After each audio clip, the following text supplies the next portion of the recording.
Hey, look at us, back with another edition of Barn Burner. It's Boomer, it's Pinder, it's Rhett Warner.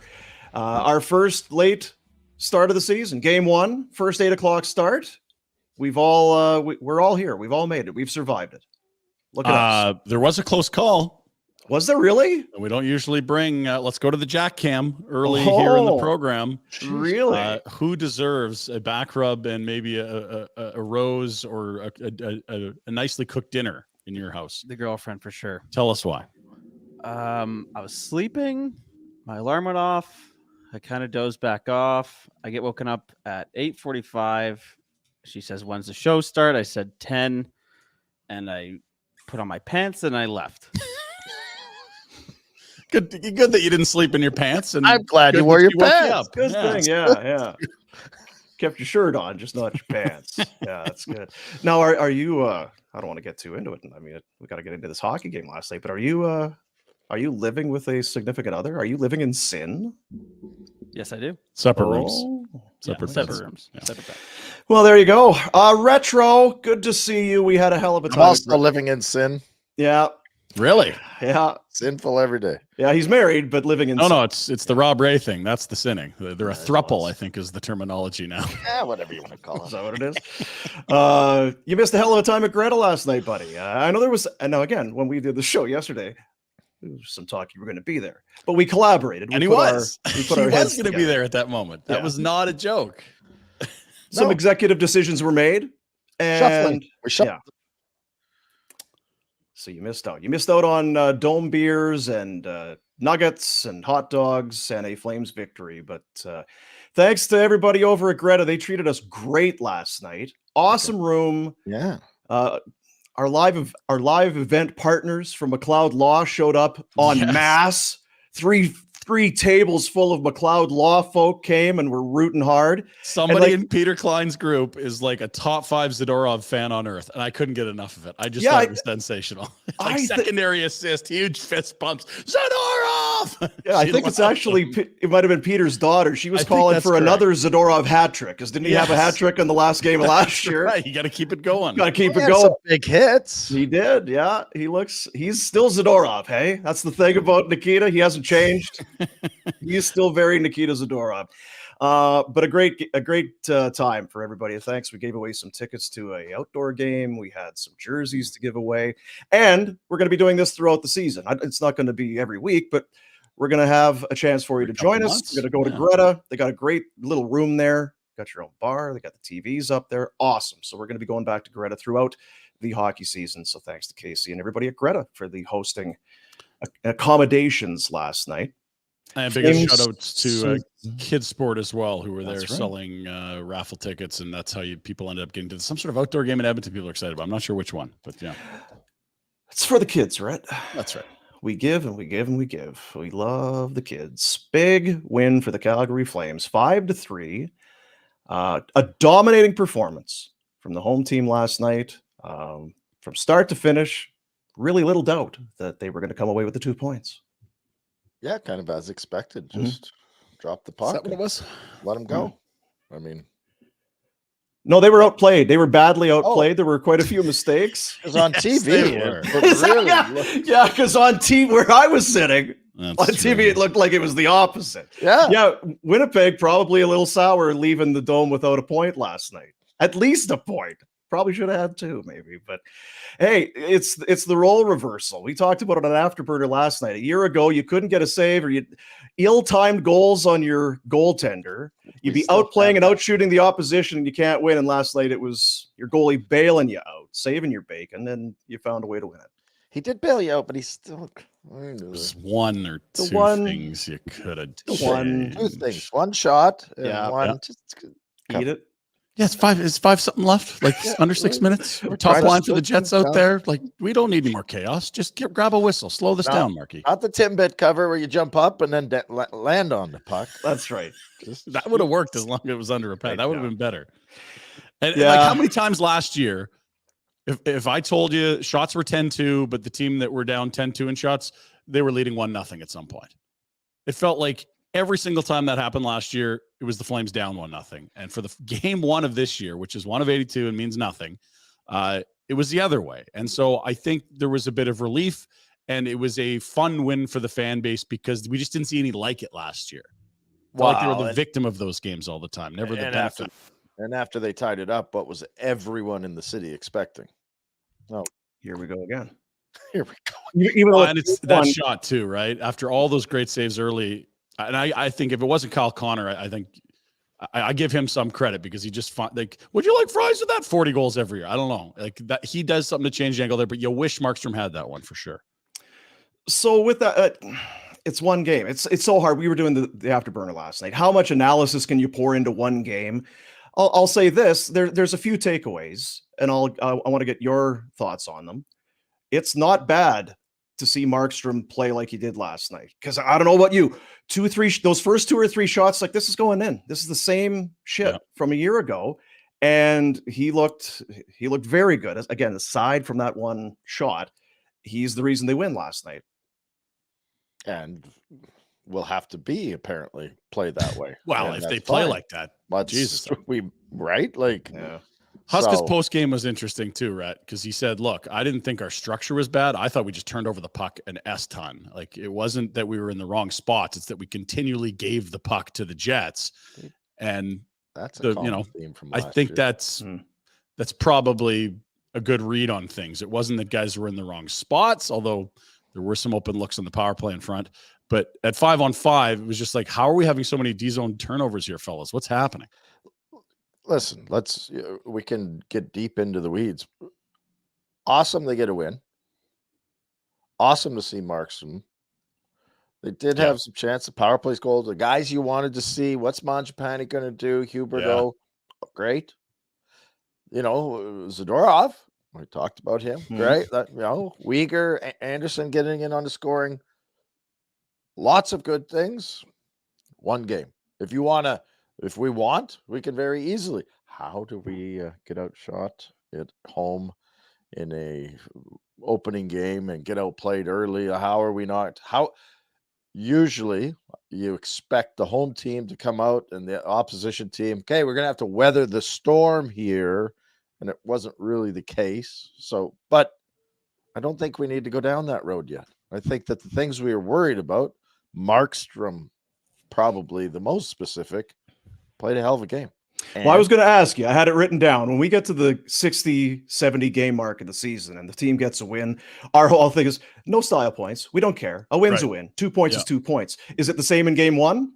I kind of think it is. Yeah. Winning ugly is not bad at any time, and especially for this club with so many changes and so many eyeballs and expectations, just the whole thing. There's so much different about this team. You found a way when you weren't at your best. Well done. And we talked about it last night on Afterburner. It's the same thing with the road trip. If you're a veteran group like Colorado, Tampa, Toronto, I don't think it matters that much. Whether you're on the road or you're winning or you lose game one, this group is feeling very good right now. Everyone that's come to Calgary and checked in on the team said, man, the vibes are good in Calgary. That all goes away if you lose 8-3 last night. And it could have been that with an ugly start from Markstrom because they gave up way too much. You'd hate to give up 8 goals in the first game of the season. 8, it feels too high. I'm exaggerating. You give up 8. Example. No one would give up 8 in a game. That's I'm sorry. I'm exaggerating to make a point. But for this group, with everything so new, the good times get to keep going for a little bit. They would have face planted and is like, okay, of course it was fun before we lost, but now reality sets in. Well, they're still feeling good for another couple days as they head on the road. And that would have been a tough playing that game. If they had lost, that would have been, hey, how's the smiles? Let's ask you some serious questions. But I'm happy for Markstrom. I mean, if he can stay loose and play well, I think it's the key to everything. Yeah, I really do. It just goaltending undoes so much and can cover up so much. And Rhett, you talked about that team you played on 03-04, and we're not asking anyone to be Mika Kiprusoff, but when you get a goalie in a zone, man, there's nothing better than that. You can have a guy that scores 60. You can have the best power play in the league. You can be the tightest team structurally. A hot goalie trumps all of that. Well, and that's the thing that I see with this squad is that they should be fine offensively. They are good defensively, but they're not going to overwhelm you with structure and pace and this and that. So they're going to have to win by committee. And if you've got a goaltender that keeps you in games, you're there. Like that's every game you've got your chance to have a victory. If you've got subpar goaltending, you will not, because they aren't good enough just to own the puck for 2/3 of the game. They're not going to be that much more talented than other teams.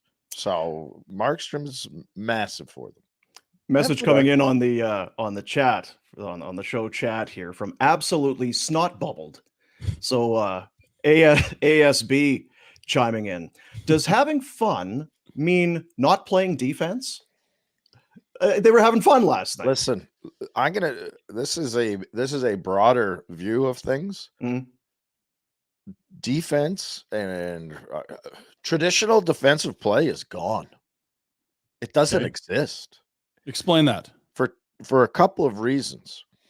It's not taught, which is the biggest thing. You go to practices and stuff, whether you're a D or a forward, or if you're not a goaltender, they aren't spending hardly any time on coverage in front of the net. It's 3-on-3s and small area games and skill development and pace. Nobody's and there's reasons for that. I think the biggest one is that they aren't new rules, but since 2005, the hooking and holding, playing D and teaching it is damn hard. And not that that's an excuse not to do it, but it's damn hard because even if you try to do it, some of the stuff you're teaching is almost you're teaching a penalty. How do you cover a guy? How do you pin a guy in the corner? Well, you used to stick your stick between his legs and hold him there. 1, 2, 3. Frick, I can remember practices where we did it for half an hour and literally had to count out loud. Okay, pin him. 1, 2, 3, release. Right? Like you almost can't do it. And it's not that you shouldn't do it, but there's not a blueprint for playing solid D anymore. Like, how would you teach a kid to defend Connor McDavid? It's just like pray. Exactly. Like, the skill is so high, and it's kind of like playing defensive back in the NFL. All these rules they've been changing in the last 10 years is really offense friendly. If there's incidental contact, it usually goes against the defender, not the offensive player. They're trying to create offense. It's like, you just got to tip your cap. That's how the game is these days, Rhett, isn't it? Like, there's just so many guys that can do nasty things with the puck. It's true. And like, we'll start again, but the two teams that I watch the most are the Sabres and the Flames, because I'm here and I watch the Flames. Well, the Sabres have the same issues. They wide open opportunities in front of their own net to the point where you're going, what in the F are they doing? But I'm guessing, and it might be, I could be way off. I'm guessing, but I believe that that's probably a common theme around the league nowadays, because it's harder. It's not harder. It is harder because the players are better. And the other thing is too, we talk about latch onto them. Yeah, you talk about the type of player that's being drafted now and coveted by teams. It's no longer the big rugged. Well, yeah, because you got to keep up to these forwards. You got to be able to play them without fouling them on every single shift. You need to have elite skill on the back end to defend elite skill up front, and that's why it's tough for some of these young D men. And unless you're a world-class skater, you're gonna have a hard time getting into the league. Totally. And you can still do better. I think that teams need to do a better job. And for me, it's just the slot coverage, because I think that kids and players get so frickin' puck focused that they almost lose themselves in the slot. No, it ain't easy because those guys are moving and it's a fast blah, blah, blah. But I still think that the guys can do a better job finding guys in front of that and just eliminating those wide open opportunities. They are playing a new defensive system in their own end in terms of what responsibilities the defensemen have. I don't expect that last night is the finished product at all, and I'm not suggesting you're saying that, but it will be interesting to see how they can tighten that up, because that was the weakest part of their game last night, was their in zone play, whether that's not being where you're supposed to be or what Huska said, which is just like, stop giving the puck to the other team, fellas.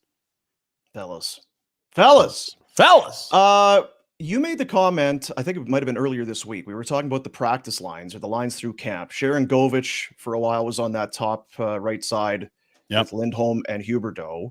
And then it flopped to Mangiapane, and then more recently, Dylan Dubé got that start. Last night, as things started to go into the blender a little bit, Huska looking for a little bit of something. Mangiapane goes back up to the top line and made some things happen. It's a great play. Terrific play on the game-winning goal for Lindholm. He gets the empty netter, scores on the power play. The second power play unit gets the opening goal of the game. And you had said, is that great that we've seen guys auditioning? I wonder. It feels like, go ahead, Andrew, have a bounce back year, get those numbers back, and there's no better opportunity for that than playing with those two guys. I don't mind that. I mean, it's two things, right? It's some guys not doing enough to stay on the top line, and it's Mangiapane doing better to get up there, right? Like, I don't like in the first game or through training camp that they're monkeying with the lines too much, but it happens. And I guess the point I'm trying to get to is I don't think Sharon Govich and Kadri have stood out enough. And I think if you want this team to have that depth that we believe we have, they have to be better.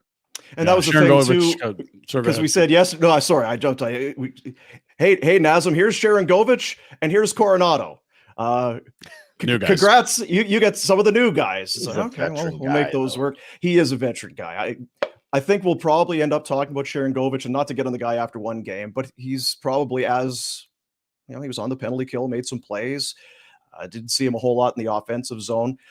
I want to ask you about Coronado, though. Nearly scores. It was 10 minutes in. And on the back door, almost had his first goal. I would have been dancing. Plus 2,200. 2,200 if he tucks that one in. And it looks like he kind of short-sided it a bit. He caught the post. Oh, he's going to be just fine. Yeah. He's around it. Looks comfortable. Good showing. We talked about the rotation on the top line. Like, I still think if Lindholm and Huberdeau are going to be a good fit together, it almost doesn't really matter who's there. I'm just not sure that they are a great fit at this point yet.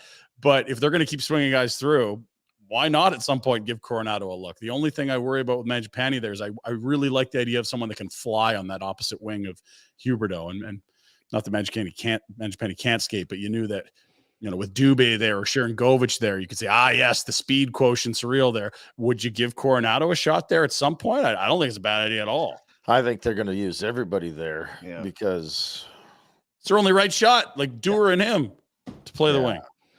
I think he'll get a chance up there, and if he can make it work. But I think what you said is more important. Can Lindholm and Huberdeau make it work? And that's the thing. How do you make it work? Leave them together long enough to have some success, as opposed to it's not working, break them up. Did it work? Well, no, because it wasn't working. Wow. They're world-class players. I agree with you to a certain extent, though. We'll see. We don't need to go too deep into it, because again, it feels like it's a fresh start for everyone. And last year is one of those throwaways, and we didn't see them together a bunch last year, but there was lots behind the scenes that made you think, maybe it's not a thing that can work. I'm not convinced that it's a slam dunk to work, but I'm kind of with both you that you got to give them the chance to make it work, because it's probably on paper your best chance at having a legit top line. Lindholm, I didn't think was, incredibly noticeable offensively until he scored the biggest goal of the game, but quietly dominant on the faceoff dot. Yes. Like, we're talking rare air, top 10 Flames ever performances in a faceoff dot. We'll get to that in the Pinder report. And Huberdeau ends up with two helpers when all's said and done. And if it's Mangiapane that helps spark that, great. It might not be him next time they're out there. Time to bring in our NHL insider. He is Frank Seravalli. A presentation of TELUS. Enter to win one of 6 monthly prizes, including tickets to Calgary hockey games and awesome tech like AirPods, Apple Watches, and more. No purchase necessary. All you have to do is fill out a quick survey to enter. Enter for your chance to win at www.telus.com/Flames contest. The Insider Hotline comes to life with Frank Seravalli, who joins us. Frankie boy, the barnstorming tour began last night in Calgary. 2 assists for Huberdeau, a good night for Lindholm. Like Ryan said, it was maybe a little quiet, but it finishes with a goal and 2 assists. And Mangiapane 2-1 as the top line kind of leads the way as the Flames hang on, sort of, for a victory. It wasn't a dominating effort, but you take wins. Game 1, game 60, 70, it don't matter. And against the playoff team from last year, that after a big emotional week, re-signing Hellebuck and Scheifele, you're off to a great start. And a lot of the things that you wanted to see happen, I think you can talk about Huberdeau and the assists and, Lindholm getting a big Mangiapane. If he's anywhere close to 35 this year, huge boost for the Flames. Yeah, we talked about it last night. Last year has a down year. We find at the end of the season, it's because he had injured his part of it is he injured his shoulder early on in the season. It didn't feel right. You go under the knife, you rehab, you come back, and you hope to. I would think somewhere in your head, do I still have it? Can I get back to that spot where I was? To have that kind of a night, you can't hope for much more. Yeah, kid, you got it. You're good. Now just relax and play your game. Well, I think it's important to answer the question sort of once and for all. What is Andrew Mangiapane? I think he had that year and everyone was like, oh, where'd that come from? And can he actually do it again? And I think it was a question that some believe probably didn't get answered last year, or maybe did and had a negative result. And so now to raise the question again it's a shot in the arm for this team to even have that be, hey, this is what we're counting on. This is what we think he is. You were in Pittsburgh. You must love that as a Philly guy. You must love getting to Pittsburgh and enjoying Steel City. Yeah, great time. I have two things from that. I'll start with Connor Bedard, front row seat to watch the young man. Thoughts? Pretty awesome. You see the first NHL goal in Boston 24 hours later, 2 games, 2 points. I predicted crazy high bar 102 this year as a bold prediction. People were falling over. That's not possible. You can't do that on a bad team. I'm like, Sidney Crosby did it on a bad team in 05-06. That Pens team had 58 points. Why can't Connor Bedard do that playing alongside Taylor Hall, who, of course, is now going to miss the next few weeks? But there's not a single thing that Connor Bedard does that isn't impressive. And it's something as simple as the quiet and calm confidence that he has. I was talking to Hall after the game in Pittsburgh, and he said, he goes, here I am. I've played however many years in this league, 15. And he goes, I'm nervous. It's my first game as a Blackhawk. We had our first kid 2 days ago. I haven't slept. I'm unprepared. And I'm on a foam roller stretching before the game right next to Bedard. And he goes, you'd have no idea this kid's about to play his first NHL game. No nerves. And I think unlike me and Rhett, as we're about to take a test in school, when you're actually prepared to, for that moment, you don't really need nerves. Is that what's required? I got to be prepared. Just some stray bullets there, Warner, sitting there. Seriously. It had no himself in the same thing. No reason to take that kind of a shot. Now, secondly, and I was going to ask you about this the other day, and you kind of, hey, we got all season to talk about this. Not often can you think back a number of years ago, get a Norris Trophy winner, over a point per game defenseman. They're just not available. You can't get them. And not only did Pittsburgh get one, the cost was relatively, it's crazy that this world we're in that you could make that sort of thing happen. Now, that said, more isn't always more. And I just wonder, we kind of saw it with Karlsson and Burns in San Jose. Are we going to see the same thing in Pittsburgh where it's Letang and Erik Karlsson, where you feel like it's an embarrassment of riches? And I guess it is, but is it going to equal success on the ice? I'm not sure. And I think that there's a real possibility that, and just so that no one thinks that I'm sitting here being Pollyannish about this, I've been saying this for weeks. You can get to Chris Letang in the summer and you can ask him about his feelings adding another Norris Trophy winner to the blue line. And what's he going to say? No, I hate this. Like, I prefer my own. Like, of course he's going to say all the right things. And I'm not saying even or suggesting that anything is nefarious here or that he's unhappy or anything. But the fact of the matter is this. The Pittsburgh Penguins on Tuesday night set a North American pro sports record, 19 consecutive years with Sidney Crosby, Evgeny Malkin, and Chris Letang all playing on the same team. That's almost 2 full decades of power play movement, chemistry, everything that's worked there has been with that guy at the top as the quarterback. Now, it's pretty impressive to take Chris Letang and put him on PP2, but there's going to be an adjustment period for everyone and Karlsson just getting together on the first power play, which it's also kind of ridiculous to think that there's 3 surefire Hall of Famers on one unit, Karlsson, Crosby, and Malkin, and all the trophies that they have between Norris's and Hart's and Art Ross's. But there was a thing in San Jose, and it wasn't just his ankle, that I think Erik Karlsson just ran out of oxygen with Brent Burns there. And that, you need that space to be able to do what makes you so special. And I'll add in yet a third layer to this. And this is probably more important than the power play or anything else. And Rhett, maybe you'd be able to better speak to this than me. The Pittsburgh Penguins do not do a good enough job defending in their own end. You now add in Erik Karlsson, who's maybe hockey's ultimate freelancer. And I say that in a really complimentary way because he can do so many things that no one else can. But you add him into the mix, and all of a sudden he needs to play within a structure and a scheme as opposed to the San Jose Sharks just being like, oh, what the hell? We don't have anything else. Might as well let him do whatever he wants. And all of a sudden, maybe if you're not defending well enough, it doesn't really matter how much you score. You need to do that in order to win. And so you see them cough up their lead against the Blackhawks because they can't get out of their own end.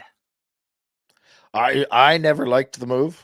I think it was Karlsson going to Pittsburgh was like adding him to Edmonton. There's only one puck. There's one puck, and they got enough guys to handle the puck. That wasn't their shortfall, right? Like that wasn't their demise. Was that, wow, we need a guy in the power play to run it from the point. And I'm with you. My prediction would be that this does not work, and the guys get sour about it eventually. I mean, maybe that's going too far, but I don't see, if I'm baking a cake, that's an unnecessary part of the recipe. I think that there's other things that I would have put in there. I don't think it's going to be a as good as he is, as good as they all are. I don't think that puck can get shared that much. Damn, I want to know what's going in Rhett's cake. He's a hell of a baker. How many boozes are in a Rhett cake? I was at he's got a bourbon cake, a rum, some amaretto in there. I was at Nona's for breakfast yesterday, and she gave me a piece of cake and a little side of whiskey to dip it in. Oh, so good. Anyone ever have a tequila cake? I bet Rhett has. Yeah, I've probably. Tequila, I've had a tequila puke. Oh, not like Thatcher Demko last night. Is that what happened? Because when he left the game, people were like, "Oh my gosh, Demko's back and now he's gone. What's going on?" And Rick Tocchet came out after the game and said, "I pulled him because he had the flu and he threw up in his mask." Not ideal. I mean, the only position in the sport where you actually have a chin cup. I mean, I can see things getting a little messy there. So let's stay on that game there. Go ahead, Rhett. Let Rhett go. Go back. Sorry, Pinder. Before you go to that game, because we've talked. What are we getting ourselves into? This is actually a hockey question that I really have been thinking about with Bedard and all the hype, and well deserved. Lafreniere with the Rangers, it's the exact opposite. Yeah, clearly they're two different players, but how does it become that drastic? And what are they going to do in New York with that kid? Oh my God, I can't believe we went from puke to Rhett actually asking a hockey question. I could follow it up with the maturation before our eyes. Like it's like we are getting somewhere. Yes. Yeah. Kind of disappointed. Yeah, me too. I would say that first off, the hype around Alexis Lafreniere was misplaced, and I saw him at Alex World Daig? Junior. Say that again. Alexander Daig. I think he's more talented than Daig. I didn't see Daig up close and personal. The big issue with Alexis Lafreniere for me is he doesn't move well enough. It's not effort, it's not care, it's not talent. I just don't think he skates well enough to keep up. Maybe I'm proven wrong this year and he breaks through. But he was never in the generational category. I think what happened was we had been so spoiled for so long with McDavid, and Matthews that we then ended up kind of being like, okay, who's the next guy? When are we gonna, Dahlin was in that mix, and then it was like he was kind of off to a slow start. And you're always looking for this like sort of next, especially in Canada, the next great Canadian hope. Who is that guy? And people wanted to make it Lafreniere, but it wasn't him. And so that's why I, for the longest time, had been really shy about using the generational moniker when it came to talking about Bedard, because I think you have to be really judicious in how you use it. You can't throw it around like an anvil, because it's just not. There's only 8 guys ever that are in that same sort of track. You can go from Bobby Orr and make your way all the way through to, Gretzky, Lemieux, Lindros, and keep going down the list. Crosby, McDavid. It's a really short group, but I'm telling you right now, Connor Bedard is in that group. Watching him, talking to everyone that's seen him, he's there. Taylor Hall talked to him for a while after the game. He said, look, I don't want to give you a headline. I don't want to make this a big deal, but he's the real deal. And the best junior career since Gretzky, pretty much. That's something, because there's been some guys that have torched junior. And world junior, best world junior since Gretzky. Like, no one's really done that either. All right. You were going to go somewhere, Ryan? Yeah, okay. It's Overreaction Thursday. Noodles, we chatted with him yesterday, and he said it's going to be funny tomorrow because all the Canadian teams play, and everyone's going to be 1-0 or 0-1. Everyone's going to be on pace for 82 losses or 82 wins. And so here we are. What happened in Edmonton? Because you were there. You had the vibe check there. You also did in Vancouver, where you noted that it was very, very business atmosphere for Rick Tocchet in his first full season. Like, it's one game, but what do we take away from it? Do you flush it, or are there some things there that you're like, we got to watch that? So because it's Overreaction Thursday, I refuse to participate. I would say I'm way more impressed with Vancouver than I am disappointed and concerned about Edmonton, if that's fair. The Canucks they're facing immense pressure, and we talked about this. It's not really all that different than the Flames to get off to a good start. You can't sink your season by mid-November. They've done it for the last 10 years, more or less. And they couldn't afford to do that this year. Not to say that they won't, but to show up the way that they did, attention to detail, effort, winning battles, like they mauled the Oilers from puck drop. And that was pretty impressive to watch, because as a result, you see an Edmonton team that kind of just like cruised through the preseason. I mean, not really much to think about. They have big expectations, but they're not, you can't win the Stanley Cup in October, and that's what they've kept telling themselves. But they looked like a team that was confused, didn't communicate, was flat-footed. All those things that you look at in the first 20 to 40 minutes of a season, and you just shrug off, and I'm sure they will. But certainly for Vancouver to do that on home ice it's important. Besser, 18 goals last year. He's got 81 games to get another 14 to hit last year. I think that's a safe over. But what does that mean for them if he can return to that elite scoring winger status? This was a guy that people wouldn't even take for his contract for free. He's the Mangiapane of Vancouver, right? In the sense that he had done it kind of once before. You had, can he get back to that level? He's now being paid closer to that level. For whatever reason, instead of scoring like he did to start, became more of a playmaker. All I'll say is this, it's hard for us to understand. And I think sometimes we're liberal in giving players a pass, but these last 2 years for Brock Besser were really hard. Personally, professionally, what his dad went through is so incredibly difficult. To get it kind of a clean slate now, to end last year and say, you know what? I'm not asking for a trade. I really like it here and want to be here and see this through. I thought that meant something. And he wasn't the only one who did it on opening night. Connor Garland's his name has been in the news all week. Mm-hmm. And he opens up the scoring with a nifty little goal. Like, I just think the vibe is totally different in Van. I think their team is better. I think they've got a long way to go, but I like what I see. Is it going too far? Because it's not like the Oilers have just overnight become a popular pick as maybe a Stanley Cup favorite. But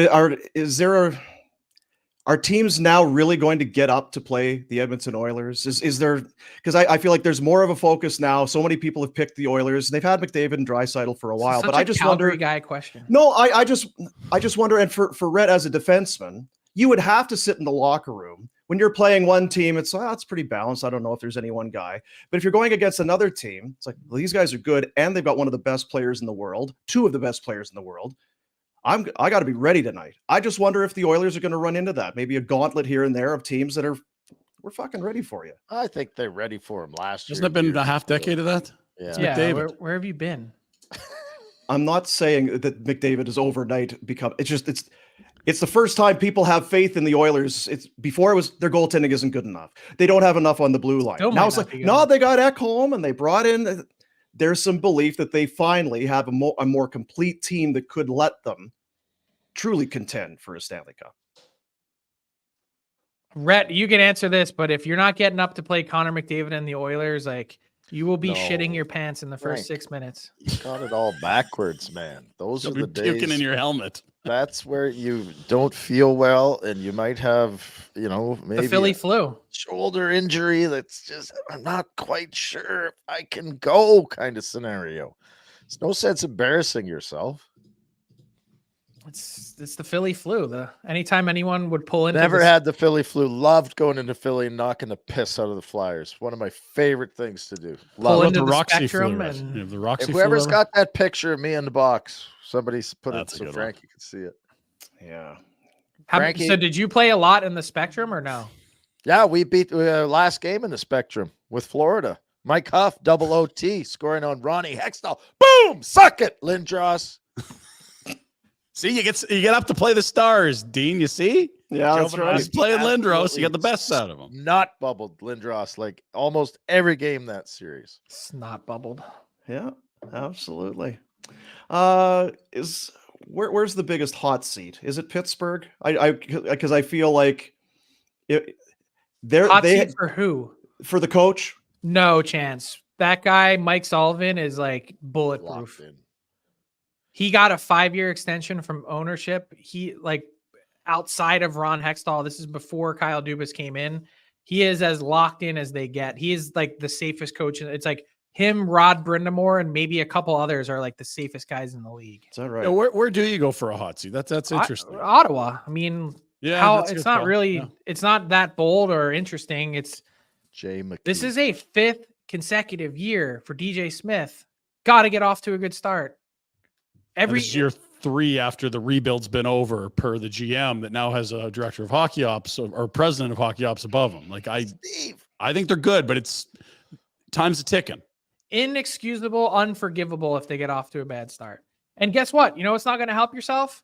Being in cap hell to start the year, not being able to sign Shane Pinto because the deal's done. I believe they've agreed to terms. I believe they've got everything hammered out. And they're sitting here waiting for Pierre Dorian to pull the trigger and move a contract and or put Josh Norris on LTIR to buy them 3 weeks to then figure this out and get Shane Pinto playing. But starting the year without Josh Norris, look, that hurts in and of itself. But because of your own errors in managing this and not being able to get Shane Pinto done at a reasonable number is, again, it's in the line of unforgivable. Before we let you go, Frankie, we appreciate you. Here in Calgary last night, for fans that would have watched, go ahead. Philly. You going to the ball game? Yeah. Oh, yeah, I'm going to the ball game tonight. Are you? Are they good? Oh, yeah, taking the fam. Are they doing it? All 4 of us. I mean, clearly you missed the hit of the series last night.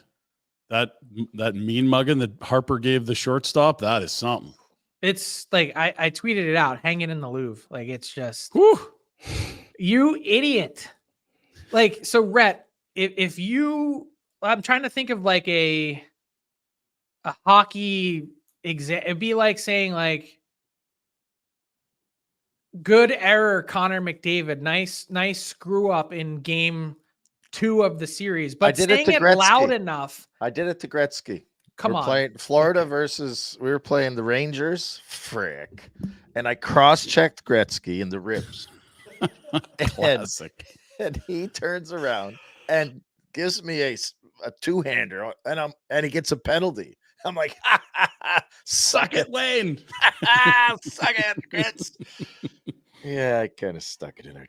Okay, but you weren't dumb enough after the game in front of media in your own dressing room and be like, haha, good one, Wayne. Like, that's what this guy did, and said it loud enough for people that are reporters to tweet it.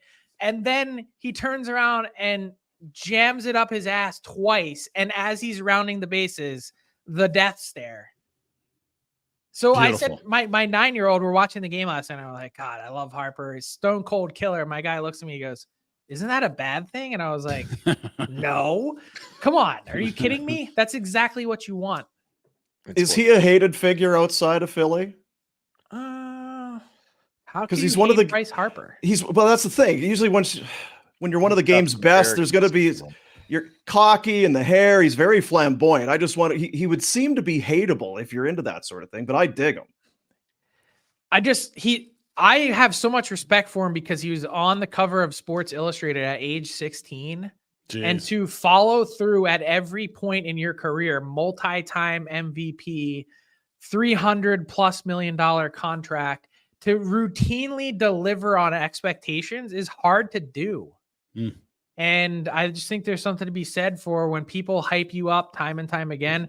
McDavid has done a great job at this. He's lived up. Like, McDavid doesn't have any of the same panache, the same personality, but to live up to an incredible level of hype is not easy. Is he the king of Philly, or is it Embiid, or like who else is in that conversation? Jalen Hurts? It would be Jalen Hurts would be the only okay. other guy in the conversation, but I don't even think it's really close right now who the star athlete in Philly is. Jason Kelsey, he's everywhere right now. His brother, yeah. His mom.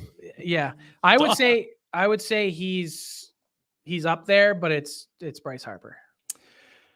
So before we let you go, last night, heartbreaking to watch at center ice as Kelsey Snow and Cohen and Willa, her kids, dropped the puck. Of course, Chris Snow, assistant GM of the Flames, long struggled with ALS and passed away recently. The ceremony will be held, the memorial service today. And Brad Treliving, former Flames GM, gave Chris his first job, gave him that job in the analytics department. And he will be doing the eulogy today. And I know you had a chance to kind of chat with Brad here recently. Yeah, and this was actually a really emotional thing for me to put together today. I was actually kind of crying my way through it. It's a piece I don't come on here and ask you guys to read my stuff or click on my stuff or promote it. I'm not a shameless promoter, but I'd appreciate it if you gave it a read to get a sense of, if you didn't know Chris Snow, what kind of person and man he is. Brad Treliving poured his heart out yesterday for 75 minutes with me on the phone, and you're going to hear some of it today at the eulogy, I'm sure. But it is a sort of start to finish from the second he arrived in Calgary and inherited Chris Snow as part of the staff, to getting to know him, building the trust through the Flames hockey ops, and really some of the toughest, darkest moments that he dealt with, how he handled it all with class and toughness. And I can't say enough about what he went through and his battle, and the support that a lot of people offered him along the way. It's going to be really amazing to see. I wish I could have made it out there today to see everyone from the hockey world pour in. I got messages from multiple GMs since I posted the story saying they were on their way to Calgary and landing soon. And it's just, there are no words. So I didn't have to come up with any. These are all Brad Treliving's words. So it's all flow of consciousness from Brad. And I appreciate his trust to tell the story. And I'm really thankful to get it out there. It's an incredible read. Kudos on that. And to Brad as well. There's a lot of stuff that I don't think, especially in this old hockey guy sort of sphere, we'll just tuck that inside. We're not going to talk about that. So good on both of you for doing it. It was a great read this morning. And just for clarity, where to find that article, Frank? dailyfaceoff.com. I also tweeted a link. It's grab a tissue. All right. Thanks, Frank. Always appreciate you. Have a great time at the ball game. See you guys. You bet. Frank Seravalli joining us here on the Insider Hotline for TELUS. At TELUS, using our world-leading technology to drive meaningful change, transforming healthcare and making our food supply more sustainable, reducing our environmental footprint, connecting Canadians in need. Let's make the future friendly, the most giving company in the world. You can learn more at TELUS.com/givesback. Busy show still, boys. We got a Pinder Report. As we said, it was a sneak a peek for the NHL 2 nights ago. Last night, the real first night. We got some Ask Rhett coming up. Got a lot to get to. And Betway bets coming up. I'm curious, Pinder, did you go hockey or football tonight? I got one of each. Yeah. Because I went into the football and rightfully, it's not Betway. It's just you've got the Chiefs and the Broncos, and one team is really good and the other one's really bad. And so it's hard it's hard to find some value. Yeah. So I went back to the hockey sked tonight. So we'll do our Betway. I did my best to find some value, and I think you'll like where I'm going here because it's kind of against the grain, and I wanted something on that Thursday game because I want to have some sort of stake in that. Yeah. Should be hopefully a good game. Divisional. When's the last time a stranger has come up and embraced you? Stranger. I'm not keen on a stranger's embrace. Yeah, you got one last night. I sure did. Moved in for the kiss too. That was quite something. Yeah, I sure did. Might be in the comments. I don't see him in the comments. Mickey Taylor headbutt. No, it was right near the end of the game. Oh, the Walker special. Too many beer. It was not underserved. Yeah. The Greta staff were on their toes and were not. They were not caught. I wasn't paying that close attention. I was, and it was busy at that bar. I was standing beside Peter Klein with the McLeod Law table. We're watching the game.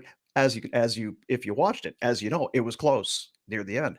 So we were kind of like that. And I think this may be after the Lindholm goal or whatever. And stranger walks up, and it's one of these slow approaching embraces. It's like, okay, all right. He's like, whoa, boom. You need to calm down. You're very tight.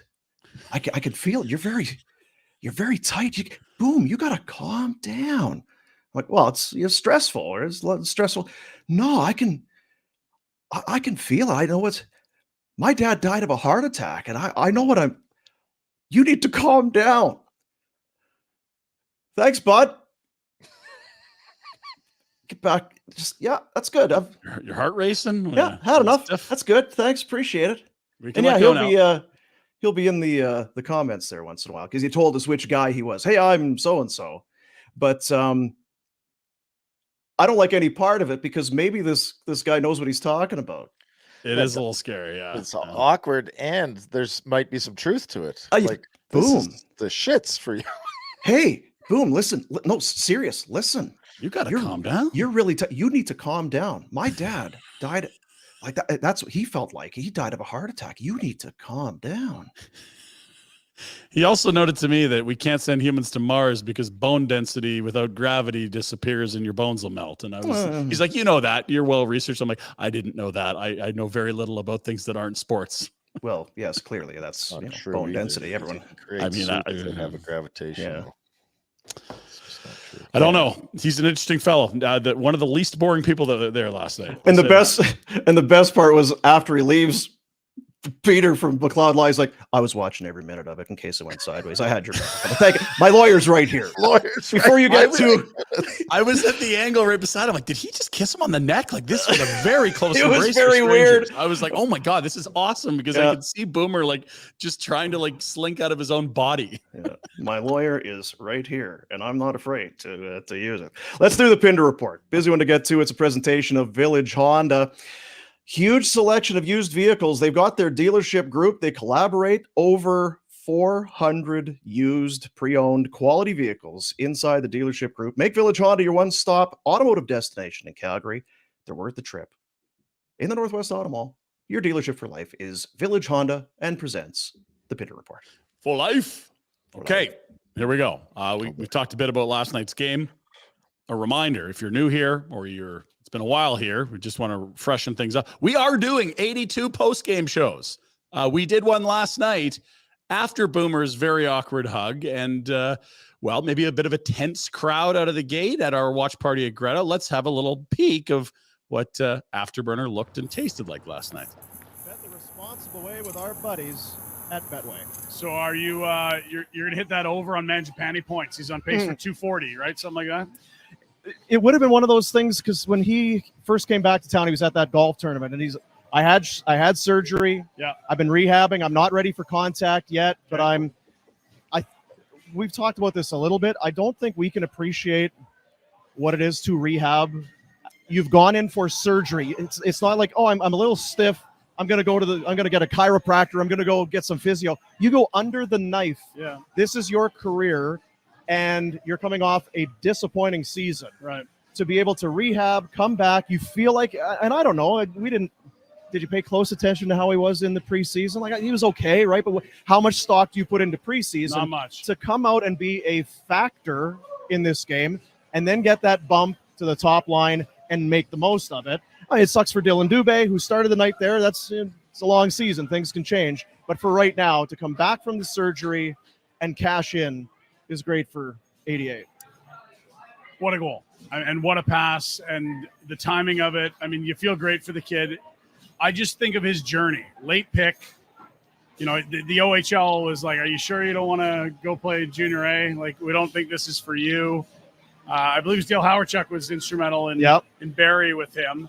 Then he goes to Stockton and literally works his way up that roster and into the Flames organization. Then it's fourth line, second line, or third line, second line. And where is he tonight with the two best? Like, how do you not cheer for this guy? I'm sorry. It's not a 6'4", 8th overall pick. This is the underdog. You'll love to see it. Yeah, these guys do talk A lot of talking. But either way, you want more from last night of Night at the Roxbury. Dudes wearing sunglasses inside the club. We got it dialed in for you. All right. Oh, yeah. Wherever you get your podcasts, our YouTube channel, there's links all over our social streams as well. We're back for Afterburner. Thanks again to Greta, to McLeod Law, and to the folks at Kids Sport who we raised a little dough for last night. And of course, we couldn't do it all or any of it really without all our great supporters of the show that showed up to the live watch party. We'll keep you locked in with dates on future events. Team Huggers. That's good. Team Huggers. Let's get to some more of the nitty gritty from last night. Here's Pike with some instant analysis after the game last night. It was unique in the sense that these are weird ways to score goals, or maybe just a nice smattering of different ways to score goals. Second unit power play, fourth line faceoff win, penalty kill, unlike those, first line faceoff win, and then an empty netter. That is how they got their 5 goals last night. It felt like the Rasmus Andersson one, boys, was going to be the play of the game, but then, of course, Winnipeg ends up tying it. I don't want us to forget that Andersson shorty because that was a big, I guess, a hinging point of the game, albeit wiped out by the game-tying goal right after. We talked about Lindholm's dominance on the dot. Here's Hainsey. Hainsbaum. Beast in the dot. 21 face-off wins, 4 losses. That is rare air. Since the 97-98 season when they started keeping track of face-offs, 8th time ever a Calgary Flame has won 20-plus face-offs in a game. Stefan Yell, your boy. Was it Sandbox, Rhett? Yep. He holds the club record with 25 face-off wins and 6 losses against Minnesota in 2003. You would have been there for that. I was there, unless I was hurt. I had a broken toe at that time, actually. How'd you break it? No comment. Play better guilty.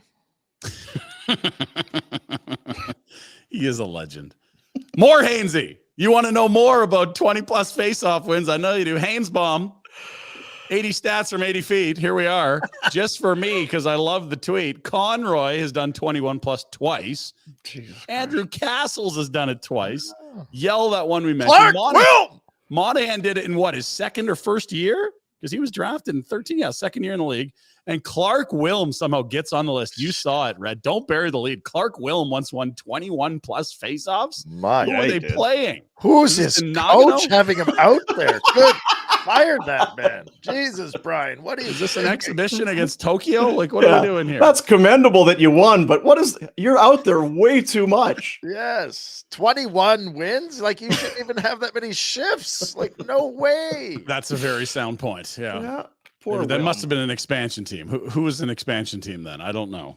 Good on Clark. And just again, a reminder that he owes you an apology after not showing up to your roast many years ago. Can't believe you do it.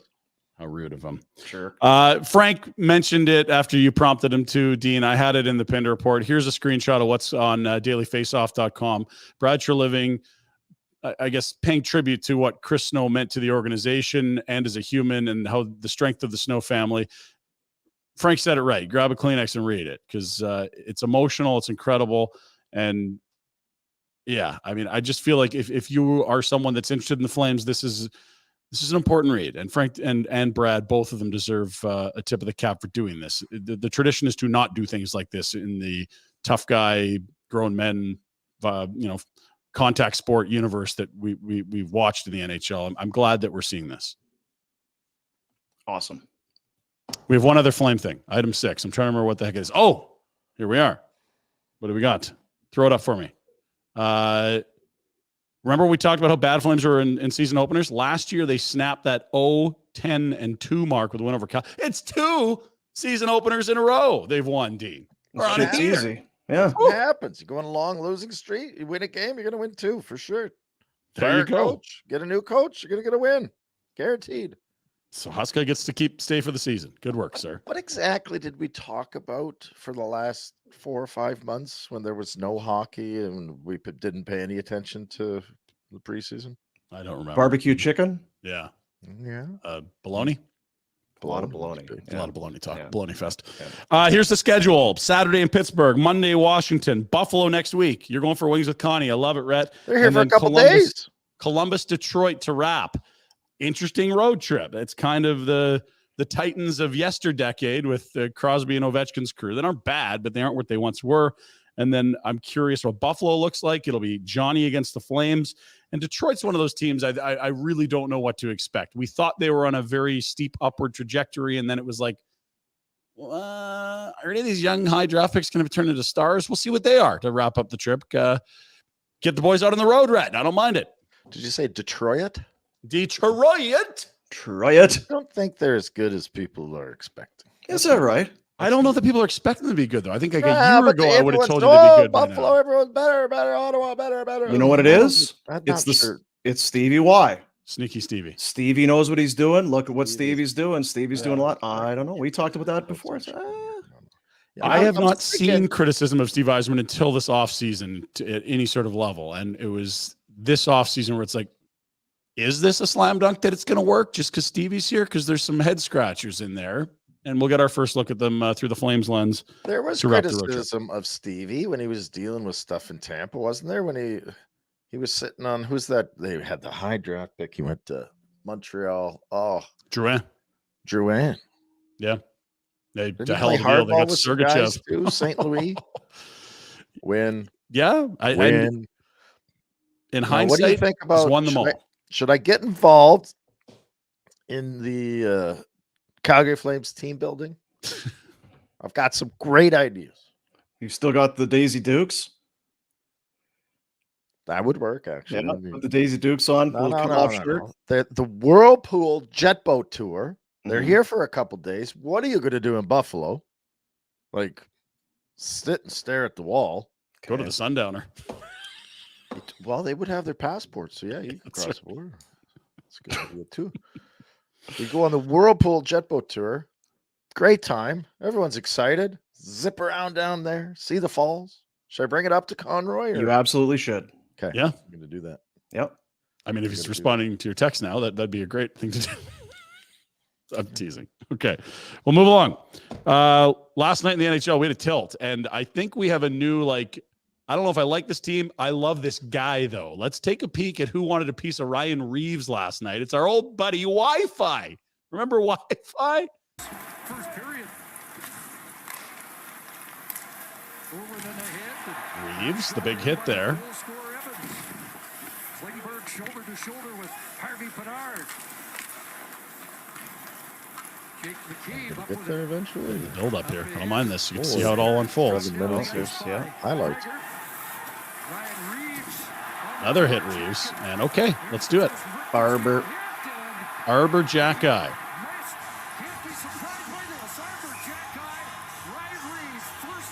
And that is maybe the toughest guy in the league in Reeves. Like, certainly one of a small number of names you could even put in that conversation.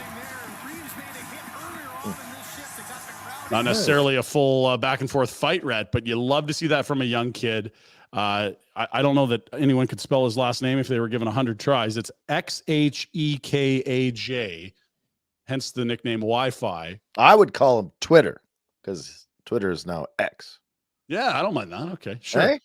And is it just okay? You know, he's a quiet guy, but you know he's tough as nails. What's the personality like? Let's have a peek at what he wore to the rink. If you want to get a little taste of why I think this should be everyone's favorite hot. Look at this guy. That guy bleeps. Okay, look at that in Montreal. Oh, Wow. Wi-Fi. Dean, He I looks- can see you in that. Yeah. Holy. Yeah, you sure can. Look like a fucking dodgeball or something. Wedge me into that thing. He looks like some He looks like some Batman villain or something. Yes, he does. He's he a looks Bond villain. sharp. He's a Batman villain. Yeah. Good for him. And look, the Canadians might not win a lot of games this year. They hung around against Toronto like they always seem to do. But that's a guy I think anyone can get behind. Undrafted. Have you noticed the last couple of years? Like it feels like Toronto and Montreal play to start the year a lot, and the Yep. games are phenomenal. Yes. I mean, 11 goals, maybe not a structural clinic, but Ah! yeah, that was thrilling last night. 2 goals and an empty net behind them to tie. Remember the That was one unreal. when George Peros, his first game as a Hab, I think it was, that was opening night, and he got into a scrap. You're right. It seems like the Leafs and I like it. Habs, they elevate on opening night. It's magic. It's hockey magic. You could throw the records out the window too, Dino. Like when it's Habs and Leafs, I don't care if one's 32nd, one's first. Like they're always good games, it seems. And that's great. I love that they start the season with a few of those. We saw it the last couple of years with Calgary, Edmonton, and the problem was that meant after game 1, there was only 2 or 3 left the rest of the year, and you're like, oh. But I think it's just you got 100+ year, like a century plus rivalry. Love it. Let's go. Okay, other things from last night. Canucks Oilers got vicious. 8 goals, 0 by McDavid. Let's see that on your bingo card.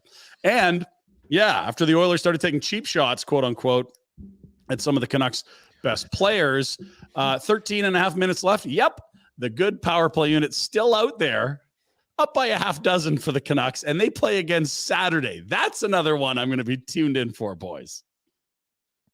You okay with that, Retro? Yeah, if the Oilers are running around, since when are the Oilers the tough guy team?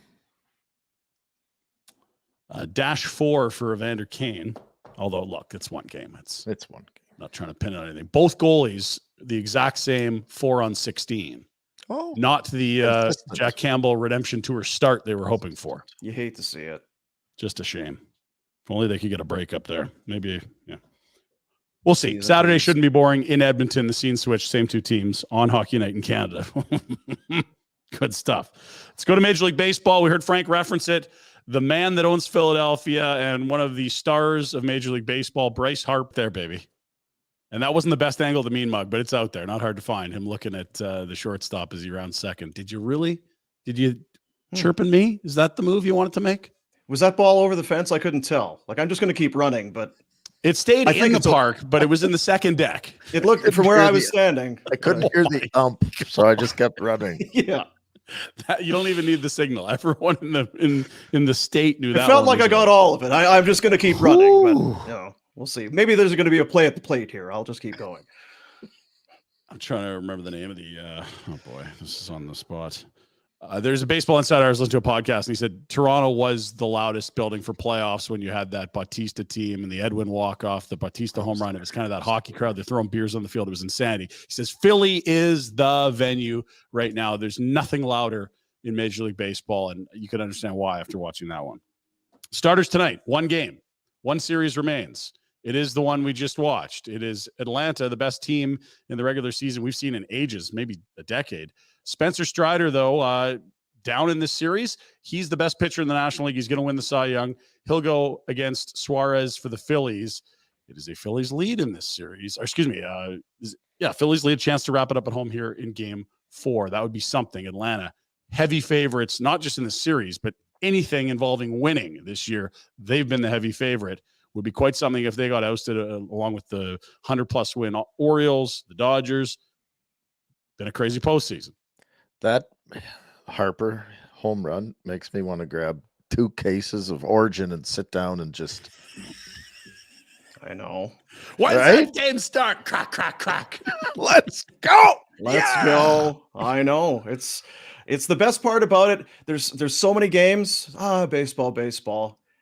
And sit down. If it's going to give you some drama, there's nothing like it because it comes in waves. I've said it's like that roller coaster and the pitch. Okay, exhale. All right, here we go again. Your butt puckers up tight. Okay, awesome.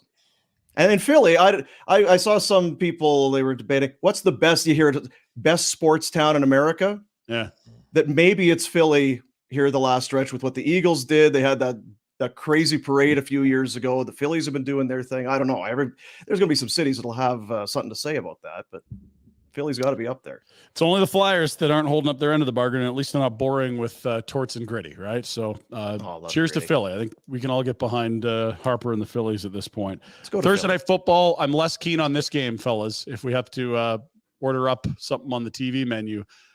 Kansas City favored by 10.5 points. That's a lot. That's more than a field goal and a touchdown. And yeah, you want to bet the money line minus 600? I see what you're saying, Dean. That's not a very exciting. It's not a lot of lay value. 60 to win 10. Yeah, I'm good. And the Broncos have just been bleeping awful. We know they're not going to win this game. It's just, can they keep it close? That said, stay tuned for a Betway Bets as I found something that I can attack on this one. Travis Kelce expected to play. Limited, but participated in practice. He sprained his ankle, came back in that game, and ended up rumbling a bunch and getting into the house. So Kelce back, a big deal for Kansas City. If he's out, maybe there's a sliver of a chance for the Broncos. Well, of course he's going to play. T Swift is in the house tonight. Is she in the house? Mm-hmm. She's making her way to Arrowhead. Those football. How do they get her around? They got to smuggle her. You were saying in a popcorn bag or something like that. Like, how are they getting her around? Well, there's the video. It was like one of those like a wardrobe thing, like a hard case for wardrobe. They're like, she's in there. She's absolutely in there. They're wheeling this thing through. Is that what is in there? Is there some trays of food? Is there some entrees in there? No, it's Taylor Swift. That's quite a life when you have to. That's how you have to get around. Can you imagine being worth billions of dollars and having to go to those lengths just to watch your boyfriend play sports? It'd be like you back in 04 retro. Yeah. I just stayed home. Now that's up that one time you didn't stay home, and then you were like, we got to get back home. This is too crazy. Too much. Okay, finally, we had a little tech issue yesterday. Nick Ledgerwood, we chatted with. That will run on tomorrow's What was that program. tech issue, Ryan? Hey, Jack, am I good to leave the stream? Yeah, we're good. And the stream. Oh, and the show just ended. What did you do, Pinder? Oh, my Ryan, God, I'm sorry. Ryan killed the stream. I killed the stream. Yeah. It's on YouTube if you want. The playoff game is Saturday, 3:00. It is Cavalry Forge, and we got some tickets to give away. I'll get on social media today. Look for your chance to win your way to Atco Field for the semifinal play-in game for the Cavs. And finally, Rhett, this isn't Aussie Brad, but I think it's a man that we can all relate to. I believe it's an Aussie accent, and this is what happens on the weekend when you go to a barbecue. We've seen it, tale as old as time. Let's go. Tell you what, we're going to get to this barbecue, have something to eat, 2 beers, and we are out of there. Did you hear that, kids? No complaining when we have to leave, all right? Nah, babe, we don't have to go. Let's just stay a bit longer. It'll be fine. You know what? We'll come back and pick the car up tomorrow. We'll get an Uber, and we'll be sweet. Don't worry about dinner. I'll order some pizzas or some Thai for everybody. It'll be fun. Yeah, I like that, but I like that. The six-pack is gone. Is yes. Time to switch to whiskey. Yeah, drinking beer all night. The yellowy brown boozes, which is, yeah.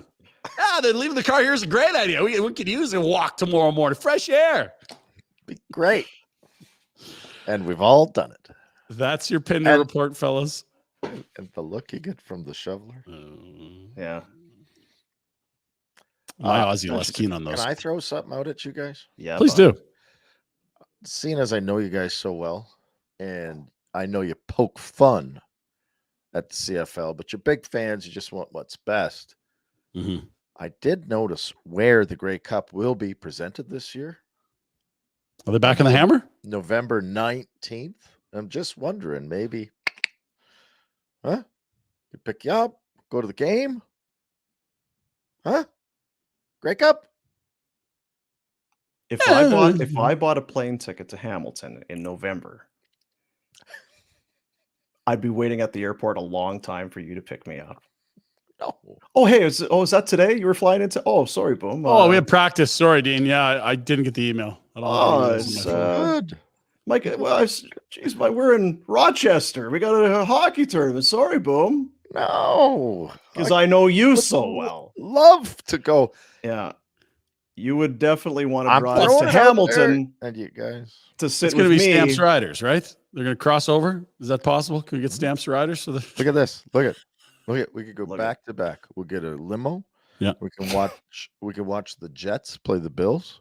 Mm-hmm. Oh, At Highmark Stadium, and then limo over to Hamilton. same day. Watch the Grey Cup Ryan, down the street to the Sundowner. do you know what this is? This is a crock of shit. It is. That's Yeah, what this is. And we need to apologize to Village Honda for that steaming pile Rhett Yeah, just unloaded that's in the end of the exactly Pinder Report. What that Come on, is. Anthony, you're invited to. Village Honda, your dealership for life.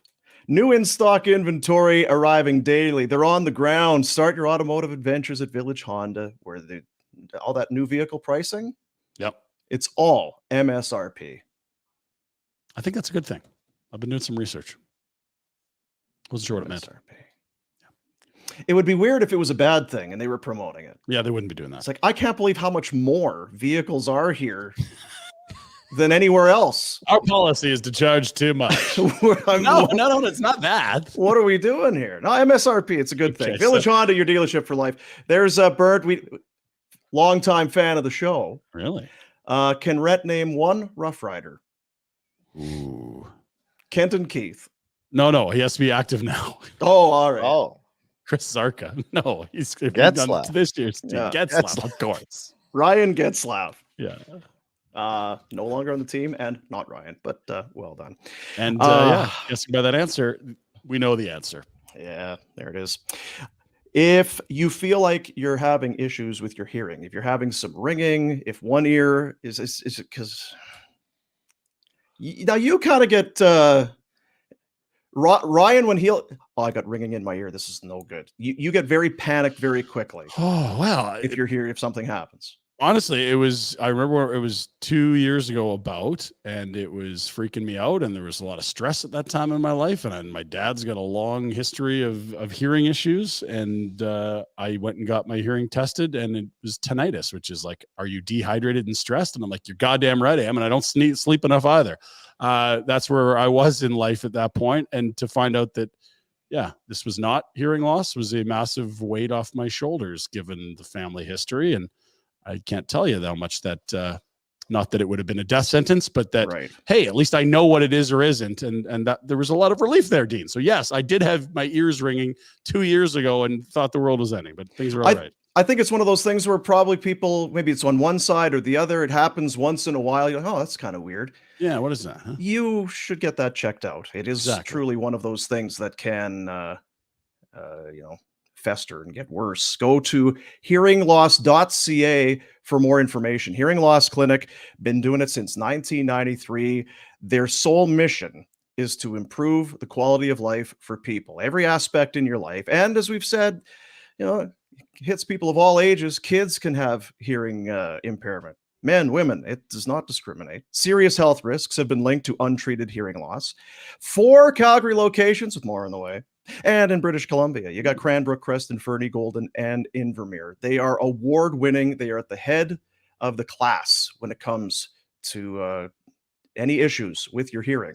Best case, you come in, hey, everything looks great. You leave, everyone's happier. But if there's an issue, there's no one better. Hearingloss.ca, on social media at The Hearing Loss with Twitter and Instagram at The Hearing Loss Clinic. I'll forget that I have mine in, and then my phone will ring. And because of the Bluetooth, I forget this. Oh, jeez. When you're wearing AirPods or whatever, I think you're just more, oh yeah, I got these in. These are so small. What's it? What? Oh, right. I have these in. Hello? Yeah. Oh, hi. Yeah. It's a new world. It's a new world, but how do you ignore the call? You just don't give it the old on the phone. Yeah.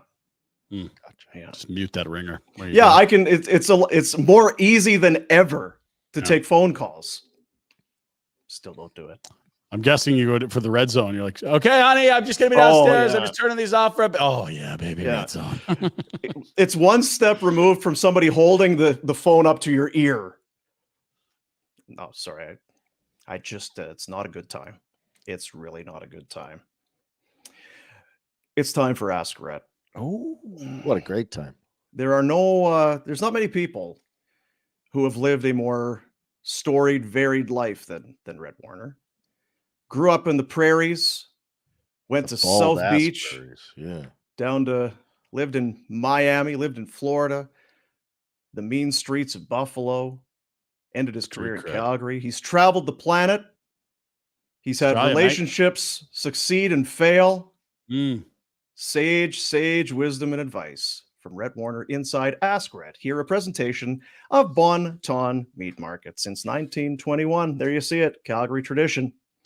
The very best in Alberta beef, poultry, Alberta lamb, milk-fed veal, fresh Alberta pork. We were talking with guys at Greta last night. They're like, went to Bon Ton. That stuff is so good. I said, we're not going to lie to you. I had to try it, guys, and you were right. I couldn't believe it. Yeah, now you've I didn't know I loved potato salad, or I could. Yeah, they asked if we get, do you guys get points, like commission on the potato sauce? No, we're just. He actually asked us to stop talking about it. We won't, though. No. Extra bacon, dill. Son of a bee. So good. I was there. I'd have been heading up there today. All right, Retro, let me call it up here. I've got some questions. Now, if you want to get in. Get in, folks. Send them anytime. They'll load up for Dean. You can send it on a Monday. You can send one today for next week. Just that's right. Coming. Email is askrhett@flamesnation.ca. Hey, Rhett. Hi, Rhett. Hi. The Hubs and I are following the Flames on their upcoming road trip. PGH, WAS, BUF, CLB, DET, and I'm wondering if Rhett has any must-dos in any of these cities before or after the game. Cheers from Courtney. Courtney, Pittsburgh, Washington, Buffalo, Columbus, Detroit. Pittsburgh's not really. You go to Primanti's for the fries on a sandwich. But that would be the thing, right? That's kind of a Primanti Brothers. Yeah. And then they go, where's the next? Washington? Washington, I don't know food-wise. They've got tons of good restaurants, but not. Well, you were there for that big thing when you stormed the Capitol. That's right. Yeah. I know, in January. That was hence my lawyer work last year. What did you guys do after that? Actually, if you have not been to Washington, you have to go look at all the different monuments and walk around and do that. It's amazing. It's all kind of like the Lincoln Memorial. It's all kind of all that stuff. Yeah. I've never been. It's supposed to be a really cool city. It is wicked. It's really cool. Buffalo, I just said maybe the Whirlpool jet boat tour, Maid of the Mist. Not to be in Niagara Falls, it's like living near the beach. When you've seen it or near it, you're like, well, it's like not a big deal. But if you've never seen it, it's quite impressive. Maybe a beef on weck here in Buffalo. Ooh, right? Stinger. Everyone has wings. Everyone has wings. A Stinger sub, beef on weck. There's a fried bologna at the rink. Don't recommend it. It's too thick. Too thick. Yeah. Too thick. Need a thin cut. And Detroit. Columbus. Oh, yeah. Columbus is kind of. You got to see if OSU's playing because there's nothing bigger than Ohio State football. And even if they're on the road. Weekend, aren't they? I think they're. It's the day after Buffalo. So that's Friday. OH. IO. All right. So unless the college football team's playing, then it's it go watch is college football. Columbus is a great town. Mm. It's just it's not one of the. It's not like going to Washington where it's you got to do this. It's not like going to Florida. Oh well, go down to the beach. It's not like going to Dallas. Well, go see the JFK thing, right? Like there's not a lot that stands out to me in Columbus. And Detroit used to be such a dump. Go gamble because the rink's right at the casino there. Go to Windsor. Go There south to Canada. How Pay left for is your- that? Pay for your trip. This is from Logan. Hey, Rhett, did you ever party out at Lac Peltier back in the day? Any good stories? No, I never went to Lake Peltier. No, that was all my cousins did, but I was never of an age. By the time I was old enough to go boozing, I was in northern Saskatchewan. So No, your lawyer I was said you can't. and I was focused on my career goals. Right. Right. That's the one. Discipline. Hey, There's Rhett. no chance a kid can live the way I lived and ever have an opportunity to do something with himself in this game. It would be quite miraculous. It would have Right? to be like the most throwback, old school, immensely talented booze hound of all time. They are so professional from the age of Yes. 12 and up. I feel like it's not even a.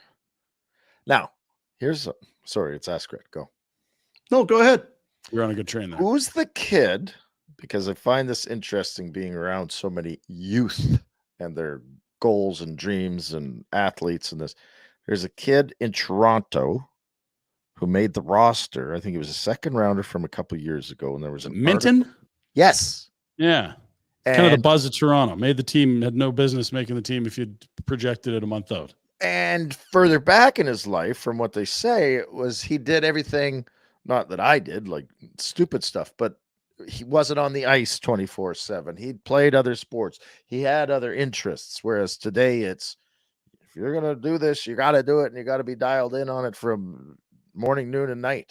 Anyway, I thought it was refreshing to hear somebody have success and not have to follow the exact same path as everybody else. 31 goals last year with Kamloops in the Western League in 57 games, and goes right from the dub on that really good team that hosted the Memorial Cup to the Leafs third line center position, which ain't nothing. That position and no seasoning at AHL Marlies, like that's impressive, especially for a team that we consider a divisional favorite and a cup contender.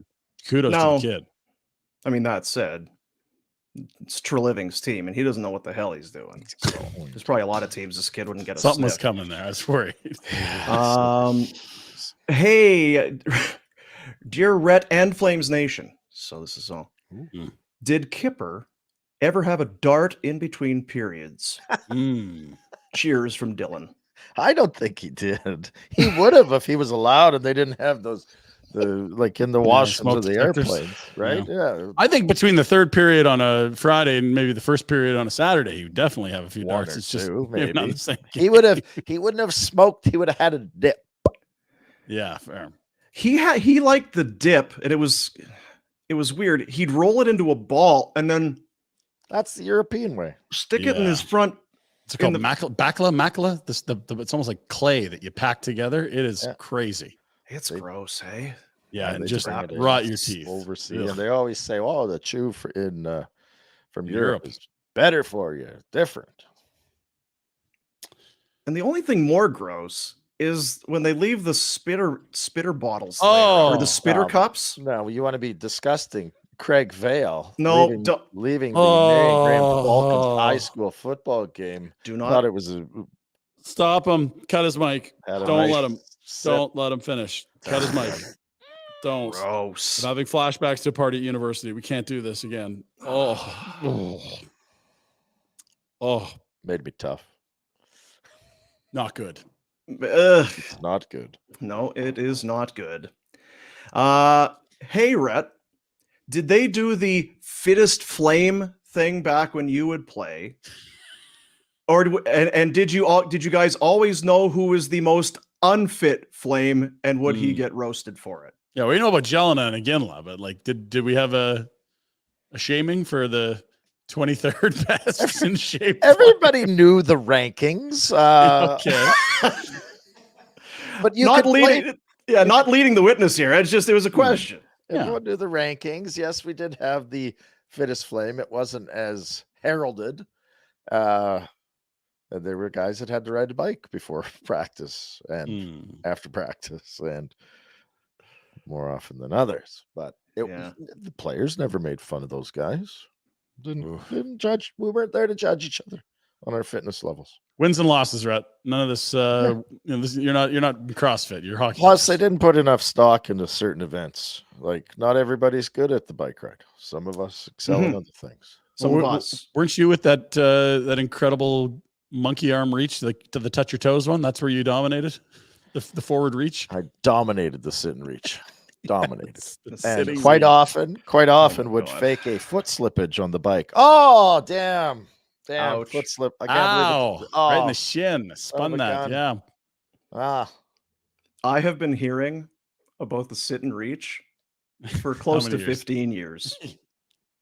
I mean, we've been married for a long time, and without fail, the sit and reach comes into the conversation every 2 to 3 months. Listen, everyone's got great strengths. I mean, you don't hear about stuff that people are average at. You don't talk about high kicking because I'm okay at it. Like, you can do these. Everyone's got a freaky thing they can do. These bike tests, but what about the flexibility? Because longevity, one of the big things for life and longevity of life is your ability to be nimble and flexible and grip strength. Was very good at the grip strength. Hey, Ryan. There's a joke there somewhere. You know what this is? A crock of shit. Another steaming pile. You guys. I do believe his grip strength, though. Yeah, better with one hand than the other, weren't you? Isn't that what you said, Rhett? No, I had to hold on with both hands because. Okay, Christ Almighty! I heard that he can play both sides. You can just slide him anyways. He loves his off wing. All right. Hey, Rhett, did you ever play in a game where AC/DC wasn't played before puck drop? I wouldn't have wanted to. I love AC/DC. They just played last night after 7-year break. They're back on tour, kicking ass. Yes. I got to see this tour. We got to get you about one. to rock. How many members of the original, or at least the 2.0 version, are still left? Where are we at here? I don't know. You'll have to. I feel like Dean's the. Angus is still alive, the original lead singer, but he died a long time ago. Yeah, that was they brought in the new guy, and they kind of got famous with him. Yeah. Yeah, his voice went, and it's like, okay, so they're done, so they won't be doing it. But then he started singing again. So it went, and then it came back. Malcolm Young, Angus's brother, he passed away. But Angus is still. I saw a video this morning, actually. I'm like, who's this old woman they're trotting around? Oh, Christ, it's Angus Young. He's got like long white hair. He was never a big imposing figure anywhere. It was, hello, it's good to see everybody. For those about to rock, we salute you. It was interesting. That's the guy. Shit, where was it? Oh, Rhett. I am going to be buying either a new Blackstone griddle or a pellet smoker. Oh, which do I choose? Putting you in a corner, Rhett, one or the other. Son of a, that is a BS question. Because what are they? The Traeger, right? It'd be the Traeger pellet smoker. It doesn't have to be a Traeger. There's many different brands of it. I think you're going to get more dexterity and multi-use options from the pellet. Really? The Blackstone, amazing thing. Great to have. Hundreds of pancakes at a time. Smash burgers, fried onions, bacon. Wonderful, wonderful thing. But I think that as far as grilling and barbecuing goes, I would go with the pellet. But I guess that's the question I have to ask that person. Okay. What are you looking for? You want to scramble eggs? I'm going to suggest that probably if this person is contemplating getting one of these, already has a pretty good grill. So their grill game is probably taken care of. Is the smoker in a way almost? I like smoke. I like smoked meat. I don't love it. I don't. Weimer has it, the big human has it, and he swears by it. And there's lots Yeah. of people that do, and you can have levels of smoking and stuff like that.